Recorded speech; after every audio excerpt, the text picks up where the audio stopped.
Noneho ibintu biri kubera California muri Amerika ni ibintu bikaze cyane, nko mu gace ka Hollywood mu mujyi wa Los Angeles hari kubera ibintu bikomeye cyane, aho ako gace kafashwe n'inkongi y'umuriro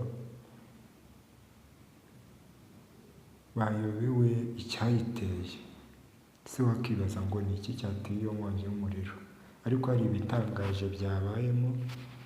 Hari aho wasangaga hari ahahiye ugasanga nk'inzu y'umuturage irasigaye, ugasanga nk'urusengero rumwe rurasigaye, sinzi impamvu, ariko ni ibintu by'ibitangaza tutamenya uburyo byagenze, gusa bagerageje kuzimya ariko biranga, baracyagerageza ariko situbizi rwose, sinzi ukuntu byagenze, ariko ako gace kakongotse, ni mu gace ko mu gihugu cya California, ni muri Leta Zunze Ubumwe za Amerika, mu mujyi wa Los Angeles, mu gace bita Hollywood. Buriya simbizi ni igihe cy'imperuka, ariko reka tubitege amaso turebe ko wenda hari icyo Imana yakora, nibura umuriro ukagabanuka, abantu baho bakaba bagira uburyo barokokamo. Gusa nyine hamaze gupfa abantu batari benshi, abantu barenga 20, ariko urumva nabo ni benshi, gusa abandi bavuye mu byabo, ariko mureke dutegereze turebe ko hari igitangaza cy'Imana irabakorera.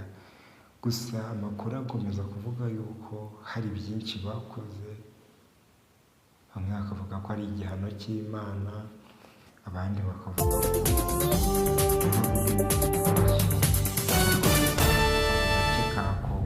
kakongotse cyane. Uduce tumwe na tumwe two muri Leta ya California twibasiwe n'inkongi z'umuriro, aho kugeza ubu amazu abarirwa ku 1500 yose yahiye arakongoka. Ahazwi cyane nko muri Hollywood, ho mu mujyi munini wa Los Angeles, n'indi mijyi mito iri mu nkengero zawo, iri muhibasiwe n'umuriro ufite ubukana bwinshi, ibyahatiye abaturage bagera ku 100,000 guta ingo zabo. Kugeza ejo kuwa gatatu, abari bamaze kumenyekana ko bahitanywe n'izi nkongi ni 5, mu gihe abashinzwe kuzimya umuriro bahanganye ku buryo bukomeye no kuwuzimya. Uretse aba bahaburiye ubuzima n'amazu yakongotse ku buryo atasanwa, n'imodoka zari zihagaze ku muhanda nazo zarafashwe zirakongoka. Ikivugo cyane cyatumye izi